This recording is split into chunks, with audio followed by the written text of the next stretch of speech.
mas vamos aproveitar para dar início aos nossos trabalhos. Nossa irmã, mais uma vez, seja bem-vinda à sala de estudo Francisco Cândido Xavier. Nos oferece a todos essa oportunidade maravilhosa de, nas noites de terça-feira, receber os irmãos que, assim como vós, traz a contribuição maravilhosa na divulgação da doutrina através destes temas maravilhosos que muitos nos auxilia, que usando até do próprio título, vem para saciar a nossa sede de conhecimento que nos conduz para a transformação moral e espiritual que tanto necessitamos e que ainda tão pouco merecemos, né? Mas vamos agradecer a Deus, seja bem-vinda, e a todos os irmãos que já estão presentes na sala. Vamos pedir a Deus que faça com que os demais também encontrem a condição e a facilidade para se conectar e participarmos conosco. Eu vou ser breve aqui numa leiturazinha do Minuto de Sabedoria, é a lição 9, que nos diz: nossa mente está mergulhada na mente divina, que sustenta os universos infinitos. Nossa força mental permanece impregnada da força mental divina, que está em toda parte ao mesmo tempo. Procure manter-se unido a esta força infinita e jamais será derrotado. Você tem esse poder. Confie. Você vencerá em toda a linha, se o quiser. Que assim seja. Que Deus, na sua infinita misericórdia, justiça e amor, nos abençoe nesta oportunidade ímpar que nos concede de estarmos reunidos em nome de Jesus, para aprendermos um pouco mais sobre o Evangelho de Jesus, através da narrativa da nossa irmã Kátia Gomes, com o tema Tenho Sede, a quem passo a palavra e peço a Deus, através da espiritualidade amiga, que continue intuindo a nossa irmã e dando a ela o êxito da apresentação em nome de Jesus. Muita paz e muita luz para todos. Com a palavra, nossa irmã, que terá aí 45 minutos para a apresentação do tema, ficando uns 15 a 20 minutos para que os demais irmãos, assim, para atender às suas necessidades, possam fazer perguntas ou acrescentar ao tema da noite. Com a palavra, nossa irmã Kátia. Fique à vontade, minha irmã.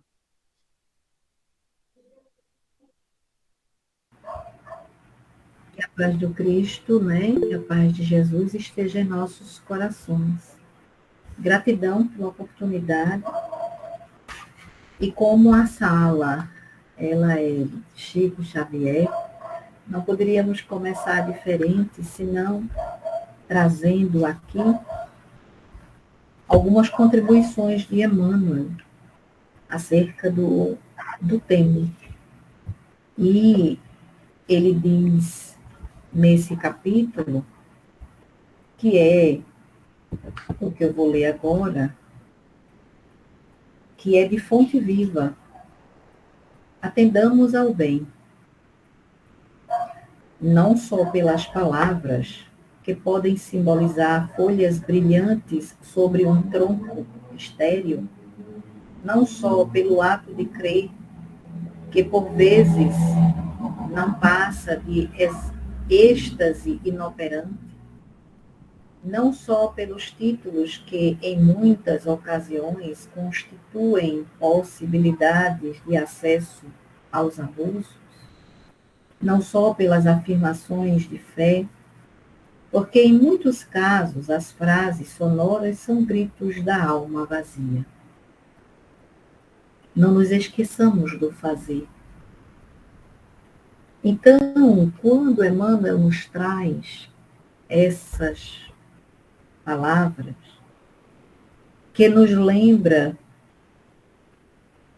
o seguinte evangelho, Mateus capítulo 25, 40, que diz: Amém vos digo, na medida em que fizeste a um destes meus irmãos, mais pequeninos, a mim o fizeste. E tendo sede, deste de beber. E qual é a fonte inesgotável da água que nós estamos sedentos? E eu digo isso para mim. Eu estou sedenta de quem? De que água? Eu estou sedenta e com muita saudade de Jesus. Eu estou muito, mas muito saudosa dele. Embora muitas vezes a gente ache que nós somos ainda tão pequenos e quase insignificantes, achamos que Jesus, ele não poderia estar aqui conosco, porque sempre achamos que ele vai estar sempre com aqueles, como o nosso próprio Chico, que trabalhou incansavelmente, como nosso querido Divaldo, que voltou para o mundo espiritual, para uma dessas colônias, uma dessas escolas espirituais, que por sua vez permeia aquela cidade espiritual que é a Mansão do Caminho, no Pau da Lima. Então, quando Dona Joana nos proporciona aquele ambiente ali, e eu me recordo, falando agora, de um momento em que eu estive à Mansão do Caminho, e que eu ainda não a conhecia. Quando eu cheguei lá, eu senti como se alguém me recebesse. E algumas pessoas me receberam, sim, materialmente falando. Foi no mês de janeiro, aonde estava fechado para férias, mas a casa estava aberta para as outras atribuições, mas eu não ia ver as crianças, eu não ia ver as escolas, eu não ia ver. Então, e aí eu segui. Quando daqui um pouco uma pessoa que nos assessorou, que nos auxiliou, disse: aqui é o cantinho de Joana. E eu achei interessante, eu disse: nossa, que cantinho lindo. E aí eu olhei e disse: e essa casa? Ela disse: é a casa do tio Divaldo, ele mora aí. Eu disse: meu Deus, que alegria estar aqui. Essa mesma alegria eu não tive ainda em conhecer o cantinho do Emmanuel, lá em Uberaba, a casa do Chico. Eu sinto muita vontade de ir lá. Imagino que quando chegar lá, eu vou me sentir quase da mesma forma, ou menos ou mais, não sei, mas vou sentir. Como eu senti quando eu adentro aquele jardim, e quando eu olho aquele jardim, eu disse: eu posso entrar? Ela disse: pode. Eu senti como se um portal abrisse, eu não vejo nada, eu não escuto nada. Então eu senti como se um portal abrisse, e na hora que o portal abriu, me foi permitido entrar. E eu entrei em um lugar que não tinha parede, que era um jardim que estava aberto. E ao entrar, eu não aguentei, a emoção e as lágrimas vieram, e por 30 minutos eu chorei copiosamente. Sentada no banquinho do jardim de Dona Joana. E quando eu acalmei o coração, uma voz ecoou na minha mente dizendo: oh filha, quanto tempo te espero aqui. Então, isso me faz até emocionar, porque eu jamais conheci aquele lugar. E aí volto eu sedenta de saber mais, de conhecer mais. E fiquei com aquele abraço, com aquela voz que ecoa dentro de mim até hoje. E quando eu chego em Recife, que vou para a reunião mediúnica, uma colega que sabia que eu tinha ido a Salvador, mas que não sabia de nada, a gente se encontra e ela diz assim, veio muito bem acompanhada, não foi, minha irmã? Aí eu disse amém. E entramos para a reunião. E nesse dia eu não sentei na mesa mediúnica. E aí fiquei quietinha e recebi a mensagem por essa irmã amiga que me trouxe, né? E trouxe a todos nós que eu teria estado ali e que eu era uma filha que já fazia tempo que eles esperavam, uma irmã, e que realmente eu era inquieta. Lembra que quando eu comecei a conversar com vocês aqui, eu disse que eu era muito questionadora, bisbilhoteira. Então, eu era muito inquieta, eu queria saber das coisas, e as religiões que eu adentrei, que foram várias, nenhuma respondia o que eu precisava saber. E aí, quando eu chego na reunião, na casa que eu faço parte, a, a colega vai falando e ela não diz isso é para a Kátia, mas tudo que ela fala eu sei que é para mim. Porque os espíritos, eles não precisam dizer isso é para você. Quando você começa a receber as mensagens, você sabe que aquilo é para você. Porque eles falam através das vibrações, da percepção, eles falam através das energias fluídicas que a gente vai captando, que é o perispírito que se expande e que vamos sentindo essa emoção, essa vibração, essa energia que ecoa ao nosso coração. Assim somos todos nós. Estamos tão saudosos de Jesus. Mas Ele está em todos os lugares. E quando Emmanuel nos diz que devemos atender ao bem, e que bem é esse que eu procuro fazer lá fora e não faço cá dentro, e que não faço esse bem comigo, e que não acalmo a minha mente e não trago a saúde mental em primeiro lugar. E que bem é esse que eu esqueço da minha casa mental, como diz André Luiz, porque ai de mim se não tratar da minha casa mental, como é que eu vou receber aquilo que eu tenho sede? Como é que eu vou receber aquilo que a água comum, essa água, não sacia? E muitas das vezes estamos nós batendo a cabeça de um lado e do outro, sem compreender, porque somos pessoas muito orgulhosas,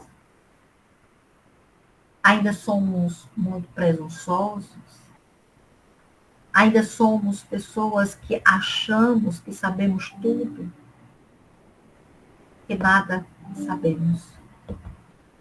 Porque quem tudo sabe, nada sabe. Por isso que, brincando, eu disse, eu não quero mais saber de nada. Eu sei que nada sei. E quando a gente dorme, para onde vamos? Vamos para lugares que temos afinidade, que sentimos saudade, como disse nosso irmão, se sentirmos saudades e se quisermos ficar ali, vai ser complicado. Como é que eu vou voltar de um lugar que é agradável? Por isso que nem tudo a gente sabe. E quando eu afastei aqui, eu me lembrei da irmã Dulce, que um certo período eu sempre ia a Salvador, meu filho mora lá, com minha nora e meu neto, né? A família, um pedaço da família. E uma dessas idas, eu estava com muita sede, porque eu tinha uma angústia profunda no meu peito, porque o neto estava chegando e nós estávamos.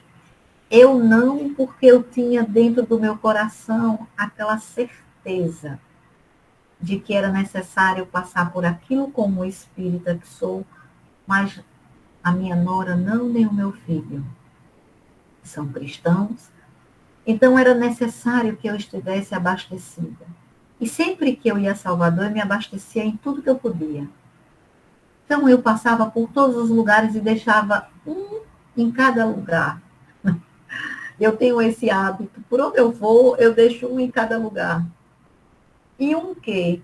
Um amigo que muitas vezes se afiniza com a gente e gosta da gente, não porque vai querer fazer mal, mas às vezes a gente sente a vibração e a gente fica meio enjoado, meio nauseado.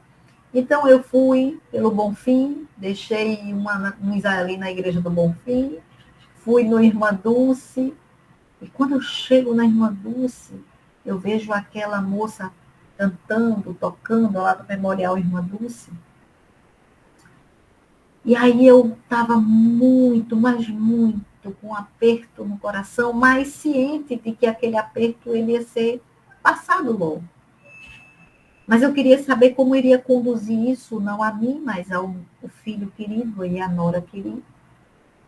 E aí é quando eu chego, a jovem está cantando, eu me emociono, mas fico no meu canto, ela se vira, olha para mim e vem ao meu encontro, eu vou ao encontro dela e nos abraçamos. E ela, uma mulher negra bonita, alta, forte, né? Forte não, era gorda, era forte, malhada. E quando eu sinto aquele abraço, quem me abraça não é ela, é a irmã Dulce. E na hora que eu sinto aquele abraço, pequenininho, franzinho, meu Deus, como eu me senti confortada. E ecoou na minha mente dizendo, não se angustia. Eu sou a madrinha do teu neto, espiritual. Fica tranquila. Segue o teu caminho. E eu não aguentava de tanta lágrimas. E a menina olhou para mim quando acabamos de nos abraçar. E eu disse, nossa, que emoção é essa? Ela disse, a irmã Dulce faz isso. Com alguns. E eu entendi o recado. Que o que eu imaginava não era fantasia. Porque existe uma grande distância entre fantasia e realidade. A realidade, quando ela vem sem dizer que está chegando. E a fantasia manda recado. Então, quando aquilo tudo, de lá para cá, eu comecei a entender. E esses dias, eu nunca fiz um trabalho de evangelho no lar em casa de ninguém. Eu nunca vou à casa de ninguém para fazer o evangelho no lar. Eu tenho uma paciente que é um processo muito difícil de obsessão, mas a gente não trabalha dizendo que é obsidiada, mas a gente trabalha dizendo que tem o vício que seja da bebida, do cigarro, o vício da pornografia. Então a gente trabalha isso, o vício, enfim, seja o vício que o indivíduo tenha. Então ela, com aquele vício, me chegou aos ouvidos espirituais que eu não poderia só ficar ali no consultório, que eu teria que transcender para além. E aí eu fiquei intrigada com aquela mensagem e deixei a coisa passar. E no dia seguinte me veio para ir fazer o evangelho no lar na casa dessa pessoa. Aí Eu disse, vocês precisam me abastecer, porque eu vou entrar no lar. Então, e aí fiz todo o meu preparo espiritual. E quando eu chego lá,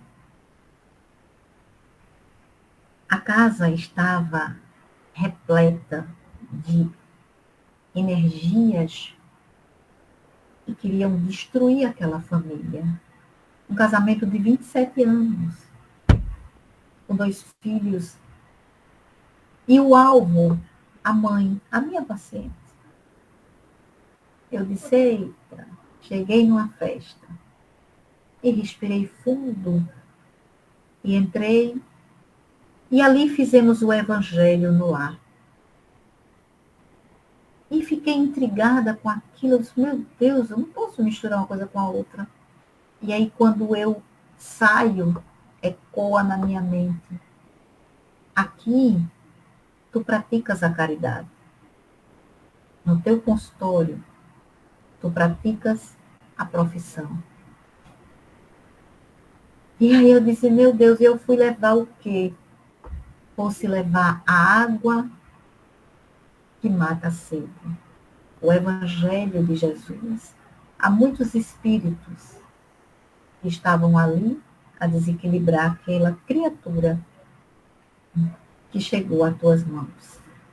Então, quando a gente começa a entender quanto compromisso nós temos, que não é apenas na casa espírita, quantas criaturas chegam ao nosso trabalho, sejam qualquer trabalho que for, quantos de nós já temos a capacidade de saciar a sede? Mas não é a sede pelo que eu sei, é a sede pelo que Jesus nos traz aqui, ó. Sabe? Nós somos sedentos de Jesus, nós temos aqui manancial. Nós já temos muitas informações que a gente guarda, retém. Por que a gente não mata a sede de tantos que a gente passa por a gente? A gente, às vezes, mata a sede só no centro espírita. Mas ali já tem muita gente para matar a sede. E esses dias chegou mais umas pacientes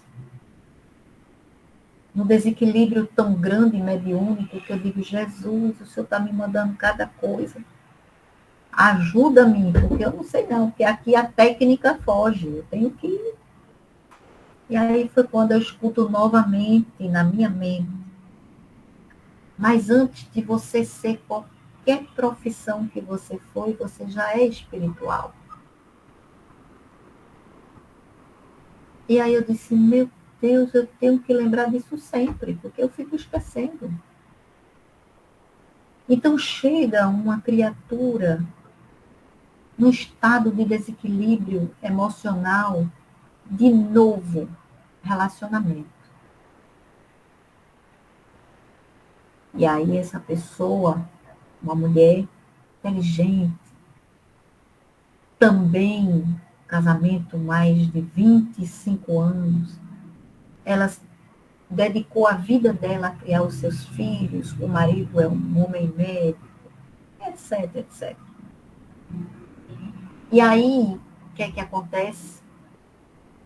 Quando ela começa a falar, eu já começo a ver que é uma médium que precisa apenas de voltar para os estudos mediúnicos e fiquei só a escutá-la. E aí, quando ela começa a falar, ela fala exatamente isso, que está afastada. Eu disse, gente do céu, como vocês são maravilhosos. Eu sem mediunidade nenhuma, de evidência, de clarividência, e vocês estão aqui o tempo todo me auxiliando. Então, essa criatura retorna pela segunda sessão apenas. E o que eu vou falar aqui é uma coisa muito séria, que a gente muitas vezes não dá atenção. Aí depois da sessão, primeira sessão, ela sai mais aliviada, mas sai muito ainda com problemas com o seu esposo, etc. E aí é quando ela chega, eu sempre pergunto, faço sempre eu tenho o hábito, né, de sempre, todos os dias, perguntar como estão, porque aí você tem que ter essa humanidade. Então, quando ela me traz que está muito angustiada, que está com muita dor no peito, com agonia, com uma coisa ruim, e ela começa a falar, e aí né, isso já pelo celular, e aí vem a inspiração de que ela está recebendo ali um espírito que estava muito angustiado.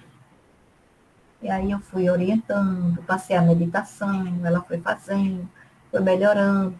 Quando foi no finalzinho do dia, ela me dá a notícia, não, a 1h da tarde ela me dá a notícia de que toda aquela angústia que ela estava sentindo era o tio do seu esposo que havia desencarnado naquele momento. E que todas as angústias que ela estava sentindo foi o que ele sentiu, ele infartou. E toda a família é muito católica, só ela é espírita. E o tio, sabedor disso, procura quem? E vai fazer ainda 7 dias. E hoje, ela me traz um relato, né, que já voltei aos meus estudos mediúnicos. Então, é essa água viva que é Jesus, mas que ele nos proporciona, o Senhor Allan Kardec, que está ali no centro, entre Irmã Dulce e Joana de Ângeles, como o homem de bem. Então, quando Jesus traz o Senhor Allan Kardec para sedentar, para acalmar a nossa sede, porque a gente tem sede de Jesus, mas ele não vai voltar.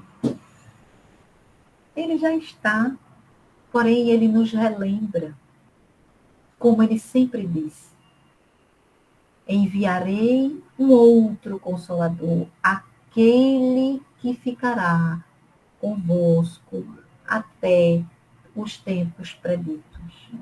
Relembrando tudo o que eu falei.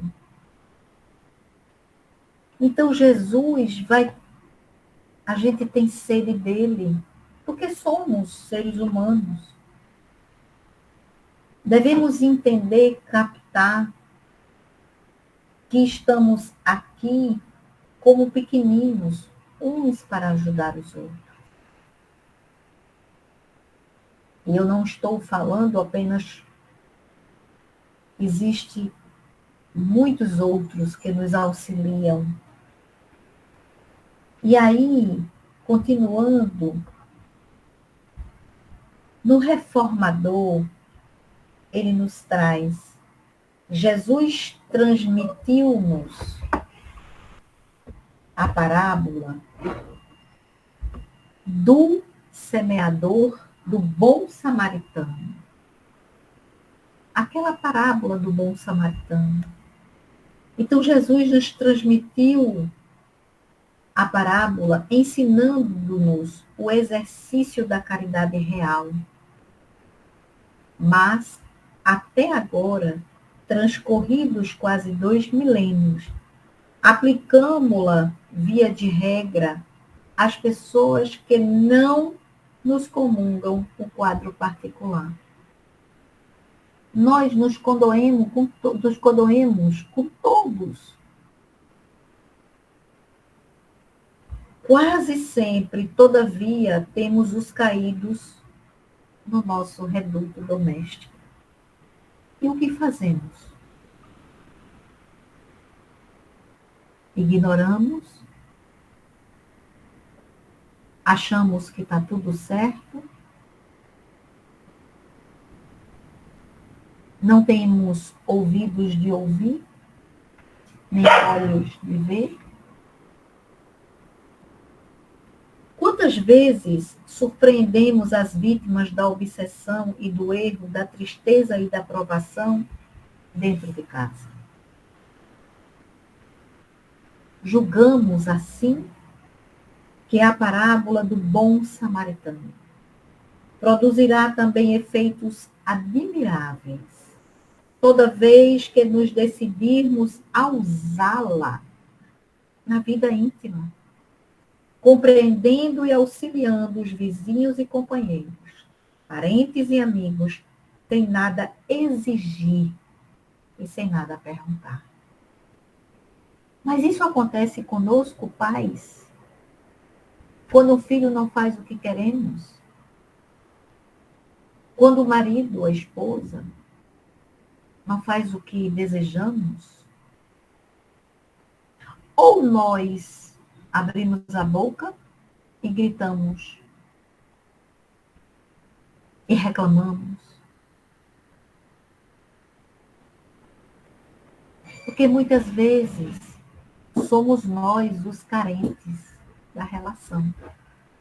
Somos nós os sedentos da escuta do outro.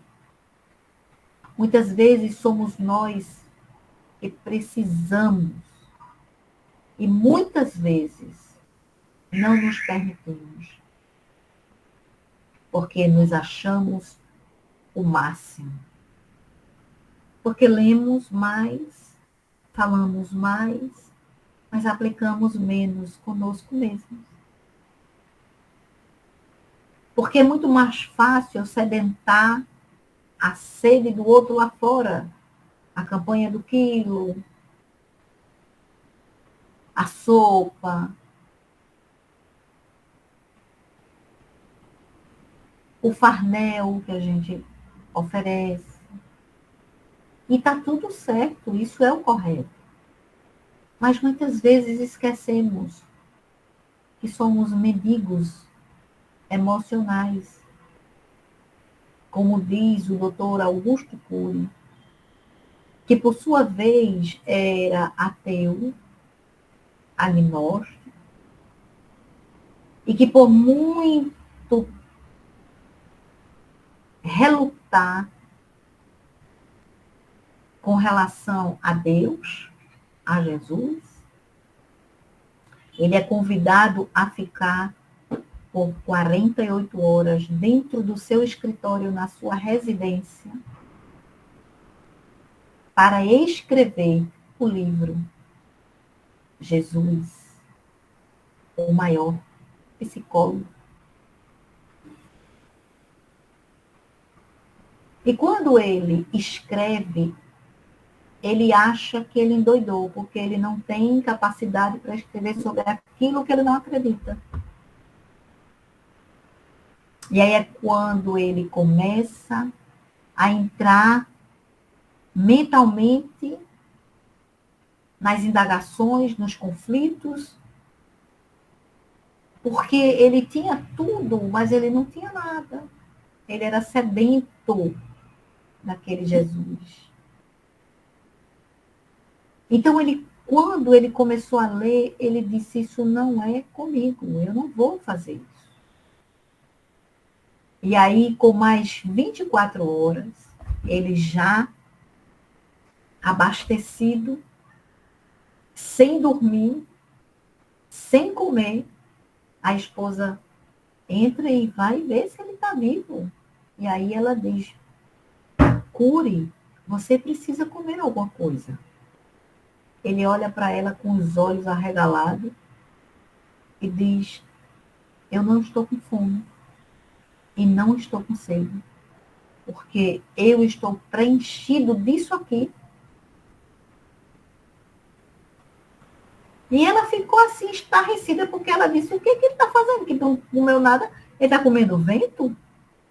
E ele traz isso nas suas palestras. Ele, para mim, é um dos melhores psiquiatras. E aí ele traz isso nas suas palestras, na sua simplicidade. O cara é simples.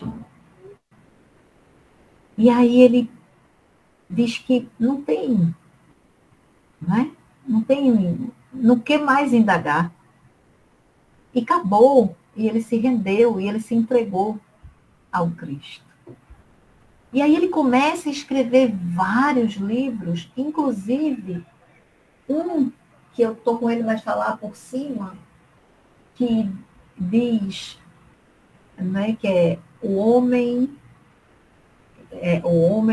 a história do homem, a história mais contada, do homem mais contado, que ele fala que é Jesus.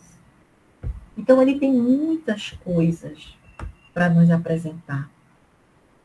E continuando, Emmanuel diz assim: muitos chegam agressivos, entretanto, não julgues, sejam eles especuladores da violência. Impacientaram-se na expectativa de um socorro que se lhes afigurava impossível, e deixaram que a desesperação os ensanguecesse. Então, Emmanuel está falando que muitas vezes somos violentos, porque estamos esperando algo de alguém que a gente mesmo não faria. Não é? Então, ele diz aqui, ó, se pode transportar as dificuldades que te afligem num corpo robusto e razoavelmente nutrido, reflete naqueles nossos irmãos da família maior, que a penúria vergasta. Então, a gente precisa dar água a quem tem sede, comer a quem tem fome. Quantas criaturas Joana de Ângeles ampara na mansão do caminho diariamente? Somando, mais de 5.000 pessoas são assistidas no mês. E aí eu vou dizer uma coisa que eu disse às minhas amigas, que Divaldo já está aprontando as deles no mundo espiritual, né? Porque eu acredito que ele tem cacife para isso. Então, o que é que acontece? Acredito que vocês viram no Instagram. Eu recebo de um amigo que é trabalhador voluntário da mansão, na segunda ou foi na terça-feira, um vídeo do pastor Bruno Leonardo entregando com sua esposa um cheque a Mário Sérgio, que é o presidente atual em exercício da Mansão do Caminho e da Casa do Caminho, dizendo que estava doando aquele dinheiro das pessoas que doam à sua igreja. E ele estava doando 500 mil reais, R$500 mil, para a Mansão do Caminho. E aí eu achei muito interessante isso, e meu colega disse assim: mas você não sabe da maior.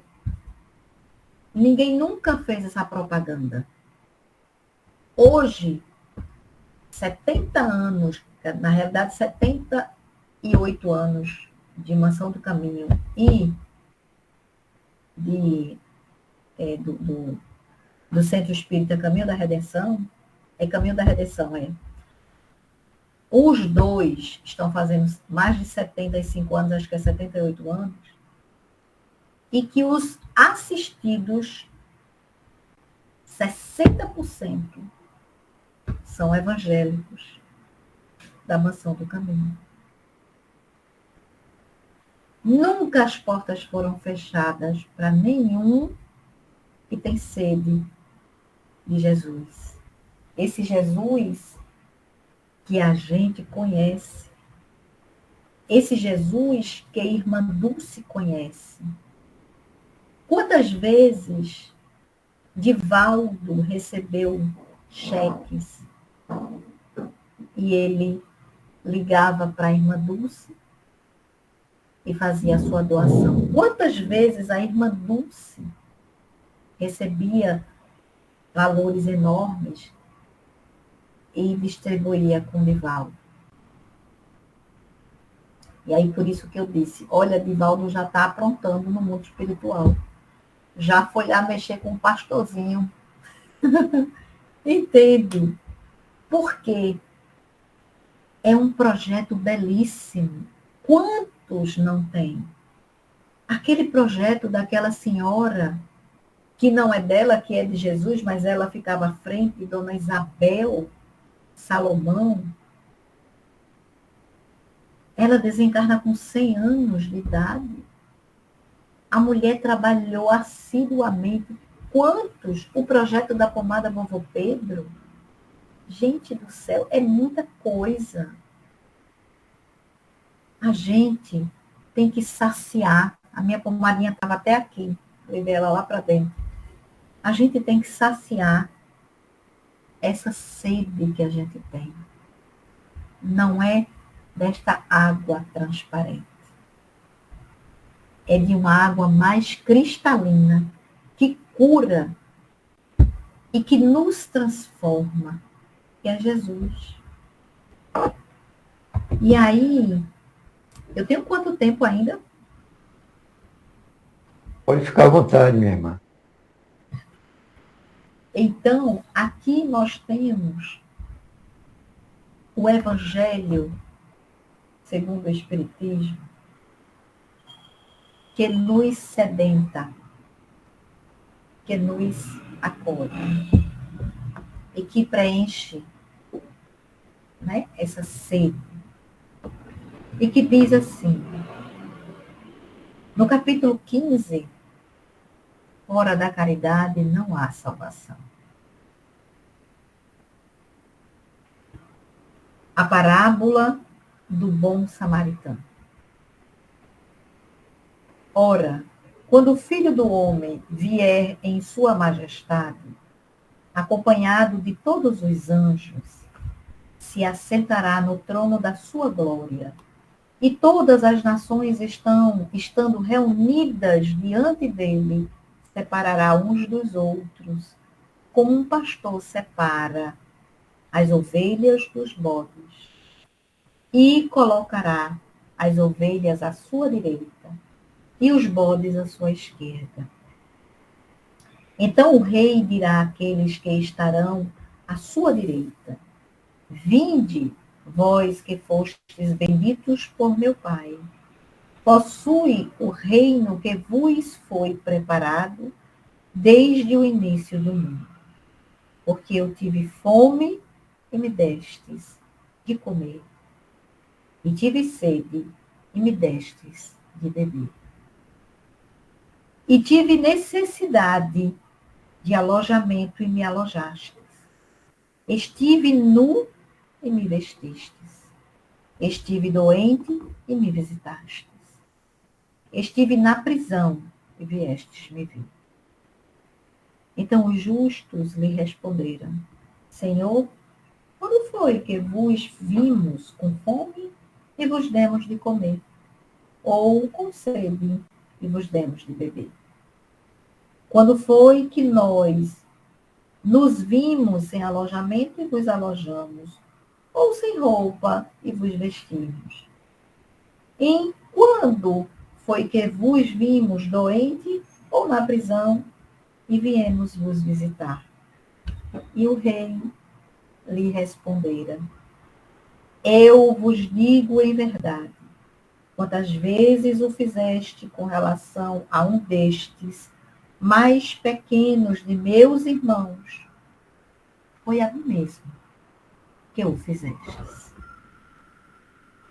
E dirá, em seguida, aqueles que estarão à sua esquerda: retirai-vos de mim, malditos, e ide para o fogo eterno, que foi preparado para o diabo e para seus anjos. Porque eu tive fome e não me destes de comer. tive sede e não me destes de beber. Tive necessidade de alojamento e não me alojastes. Estive nu e não me vestistes. Estive doente e na prisão e não me visitastes. Então eles lhe responderam também: Senhor, quando foi que vos vimos ter fome, ter sede, ou sem alojamento, ou sem roupa, ou doente, ou na prisão, e deixamos de vos assistir? E aí Jesus, que é o nosso rei, o nosso príncipe, que se transforma quando chega, diz: mas ele lhes respondera: eu vos digo em verdade, todas as vezes que deixaste de dar essas assistências a um desses mais pequeninos, deixaste de as dar a mim mesmo.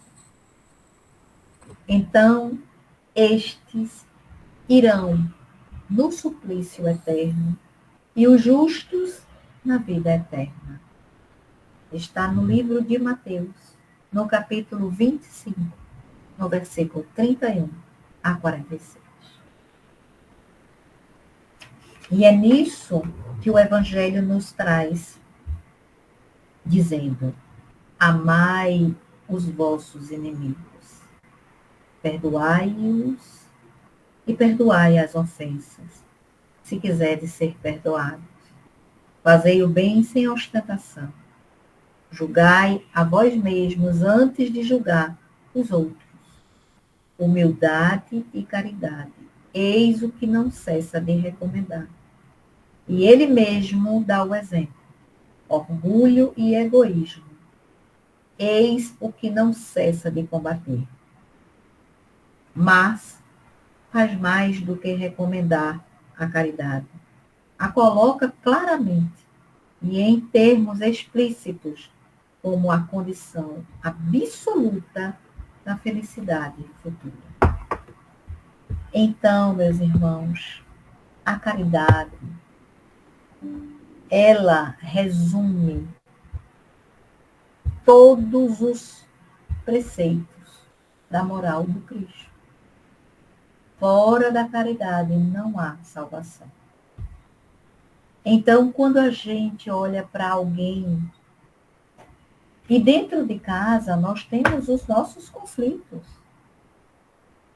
Hoje, sabemos que os jovens não são como éramos. Eu já fui muito rebelde, e os jovens são tão rebeldes quanto eu. Já fui um dia. Então, o que a gente precisa fazer? Escutar. Porque temos 2 ouvidos para escutar mais e uma boca para falar menos. Orientar, auxiliar. Porque a gente faz tudo isso na nossa casa espírita. Por que não fazemos na nossa casa física? Estamos exaustos e exauridos de tantas informações. Mas o que fazemos com todas essas informações? Com todos esses livros que eu tenho aqui? Outros lá para dentro? Eu coloco em prática? Eu me auto-observo? Eu me auto-examino? Eu olho para mim e vejo que estou sedenta da água pura e cristalina, que é Jesus, que é o Senhor Allan Kardec. Porque antes de Kardec, ele já era.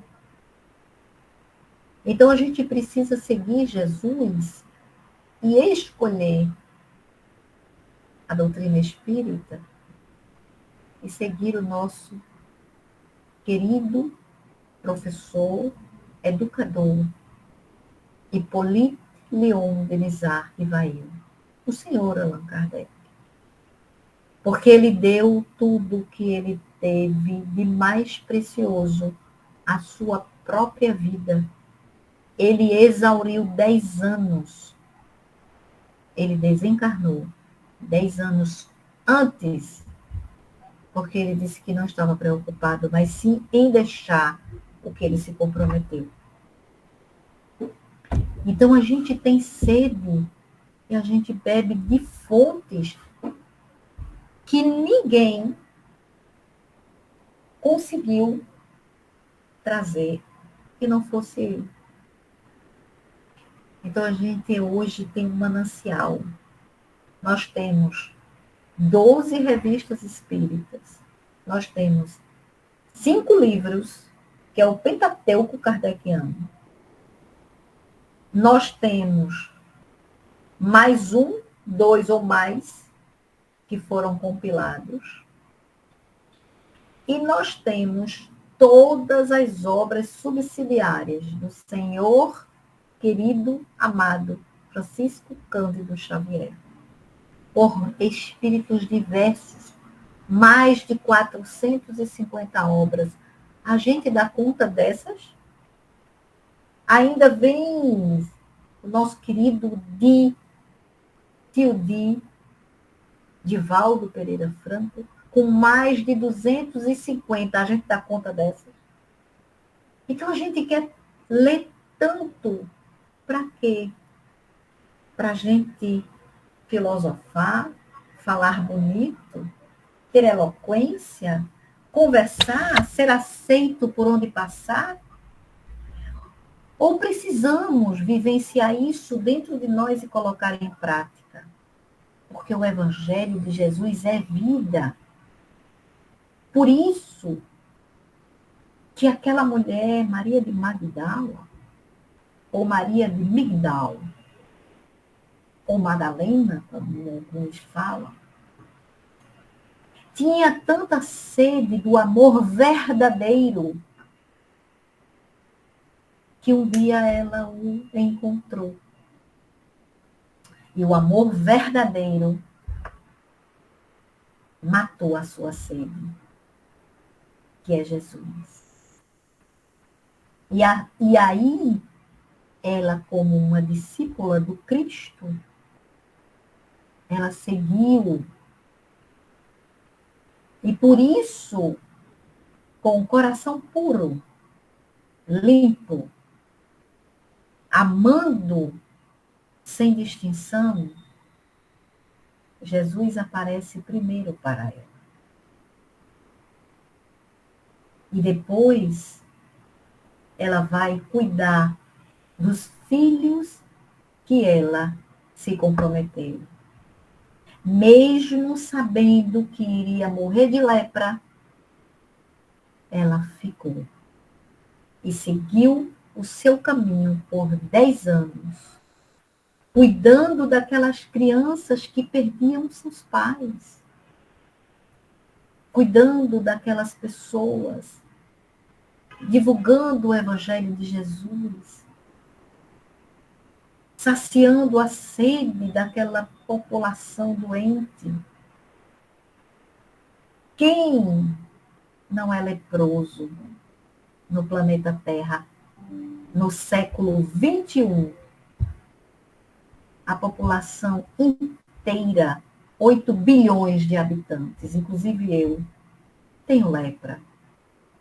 A lepra está na nossa consciência, no nosso espírito. E estamos limpando a lepra espiritual com ele, com o Senhor Allan Kardec, com o Espiritismo, que nos acolhe e nos ampara.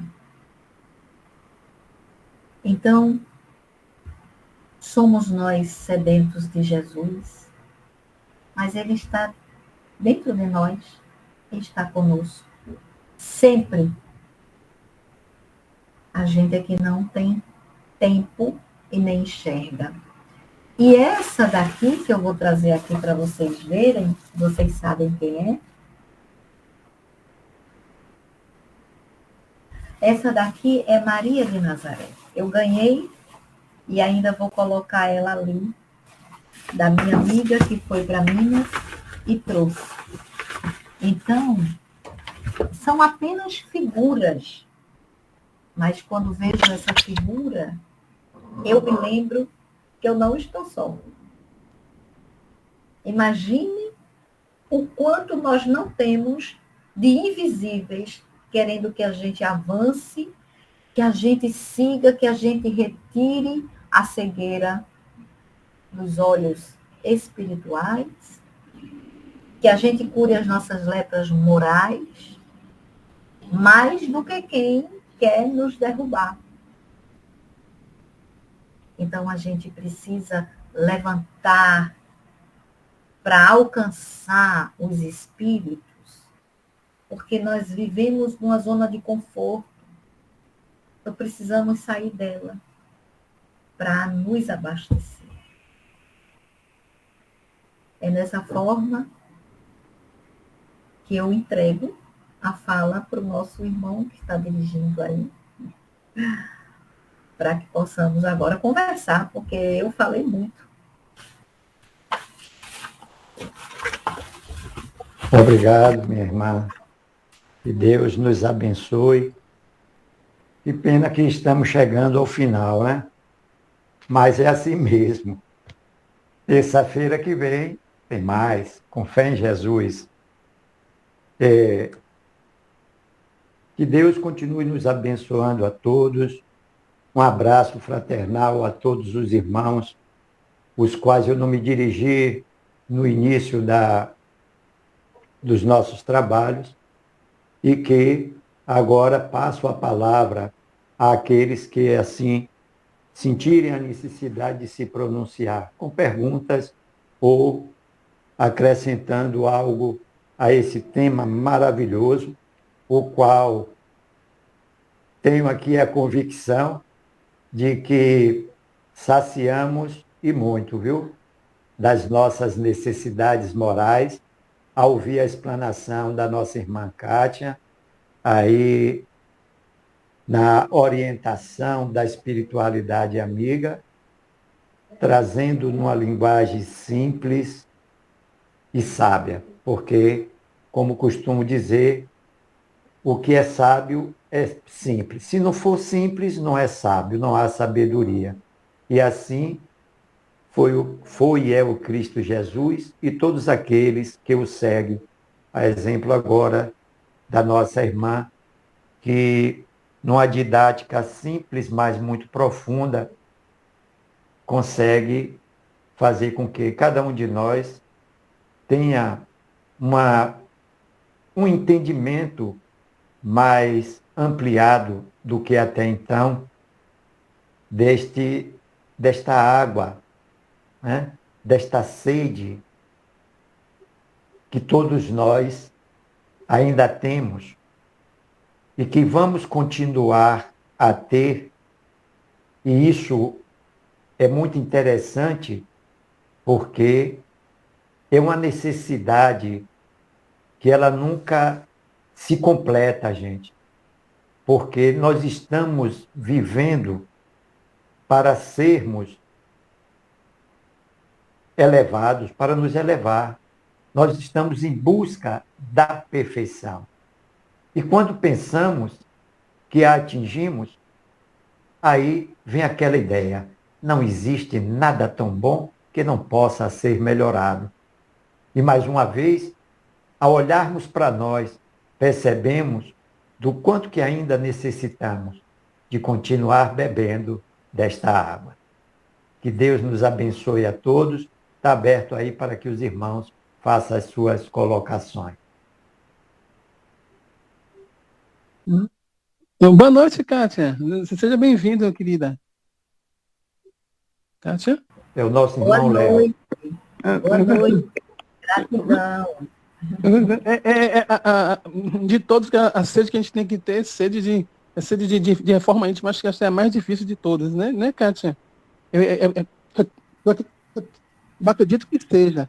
Essa, porque você fazer uma reforma íntima, eu acho que de todos nós, acho que é uma das mais difíceis, né? Para a gente poder se modificar, para a gente conseguir modificar o que está ao nosso redor, não é? Não é, Xê? Isso. Imagina que seja. Primeiro precisamos nos modificar, né? É isso. Uhum. E nessa modificação é que a gente, nos modificando, nós vamos poder modificar o outro, porque a mudança vem de dentro para fora. Então, essa mudança é uma mudança que devemos realmente investir. E é interessante que quando eu comecei no Espiritismo, eu nem sabia o que era reforma íntima, há 24 anos atrás. E aí, um belo dia, eu conheci um livro, e nesse livro tinha um nome assim, Reforma Íntima Sem Martírio. Eu digo, eita, interessante isso. Aí comecei a ler. Aí eu disse, gente, que coisa linda, isso aqui é bem didático. Pronto, aí comecei a ler outros livros, e aí a coisa foi fluindo, né? Então, é exatamente isso, né? A gente precisa entender que a reforma maior é eu comigo. Porque eu sou herdeira de mim mesma. Como espírito, eu não herdo nada. Não é? Como espírito, eu não herdo nada. Eu sou herdeiro de mim mesma. Agora, como matéria, eu herdo assim, o jeito, a forma, pai, mãe, a genética, né? Aí vem um pouco de cada.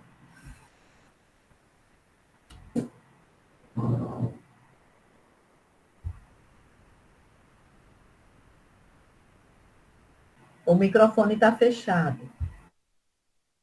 Obrigado, Léo, pela participação. Tem mais De nada, alguém obrigado, Cátia. Um abraço, querida. Um mais abraço. alguém que queira fazer pergunta ou acrescentar algo? Não tendo, eu vou passar a palavra para a nossa irmã Kátia, para fazer as considerações finais e fazer a prece de encerramento dos nossos trabalhos. E de antemão, eu agradeço a presença de todos, peço a Deus que na sua infinita misericórdia, justiça e amor, vos abençoe, ostensivo aos seus familiares, amigos, enfim, que cada um de nós saia daqui melhor do que quando chegamos, mediante toda esta luz que nos foi oferecida nesta noite, quando aqui, com os corações cheios de alegria, né, vivendo este doce sentimento de gratidão a Deus, que usou da boa vontade dessa nossa irmã a nos trazer um pouco desta água para que viesse saciar esta nossa necessidade de, através do conhecimento das leis divinas, pelos ensinamentos do Cristo e a elucidação dos espíritos superiores, venhamos a desenvolver em nós esta tão sonhada transformação através daquela ação que é verdadeiramente a senha única para a felicidade de todos. Caridade, caridade, caridade. Com a palavra, nossa irmã. Gratidão pela acolhida, pelo amparo.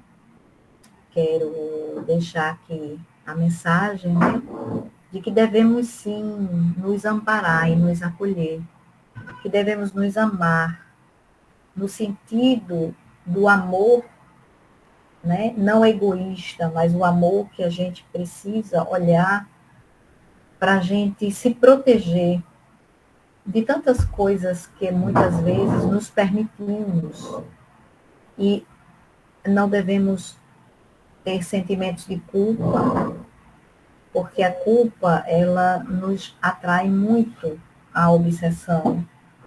Devemos olhar para dentro da gente e saciar essa sede que a gente tem, principalmente de nos compreender, de trabalhar essa escuta interna, de acerenar a mente, porque se eu não acereno a minha mente, se eu não trabalho, né, esse mecanismo tão importante que é a respiração, se eu não utilizo as ferramentas tão simples, eu não vou conseguir sair do caminho em que eu estou. E a gente precisa, sim, nos acalmar, nos amparar, nos auxiliar, para poder a gente auxiliar o outro. E a gente tem um manancial muito grande de informação teórica, mas precisamos praticar. No YouTube tem muita meditação, né? Que o nosso querido Divaldo deixou. E eu vou compartilhar uma meditação que eu faço, eu vou enviar, e essa meditação eu fiz num evento que foi nos convidado para que nós fizéssemos uma meditação, né, antes do trabalho do seminário que iríamos apresentar na Casa Espírita, que era sobre escuta. E algumas pessoas relataram o quanto essas pessoas, quando chegaram lá, estavam adoecidas e com um pouco de acerenar a mente, de sentir e de ouvir aquilo ali, pelo menos 5 pessoas estavam saindo sem as dores que elas tinham chegado. Mas isso não é mérito meu, isso é da pessoa que parou e que se permitiu. E mais ainda dos espíritos que nos utilizam o fonador para a gente fazer o trabalho e entregar, né, essa consciência para que possamos nos acalmar. Então, eu estou aqui com o celular, vou enviar para Alberto, e eu já enviei, e ele vai distribuir a vocês. Então, se a gente não trabalha essa respiração, a gente não consegue atingir o objetivo. Porque Jesus, que é Jesus, precisava, né, se afastar, ir para um monte para poder ele acerenar e receber as informações de Deus.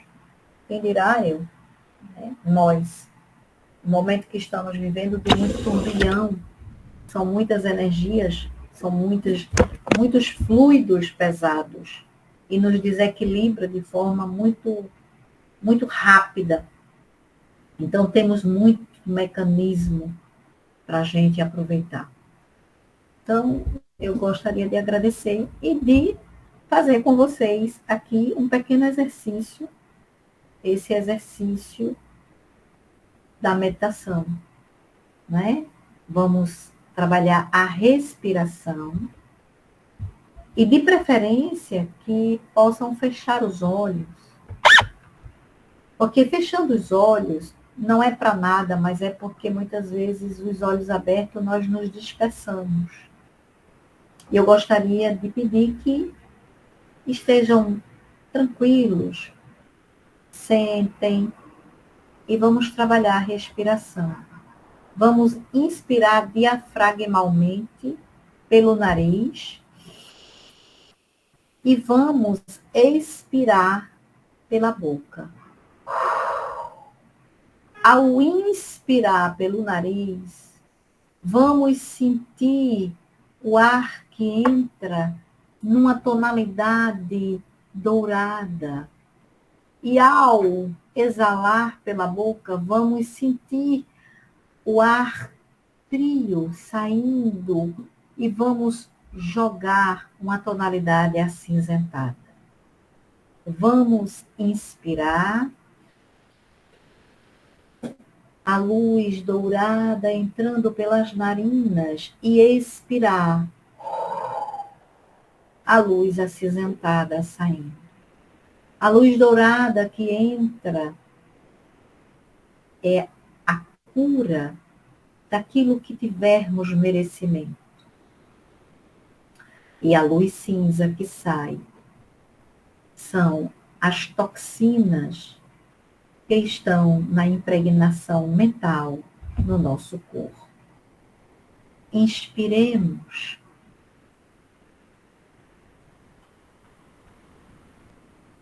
E soltamos. Mais uma vez.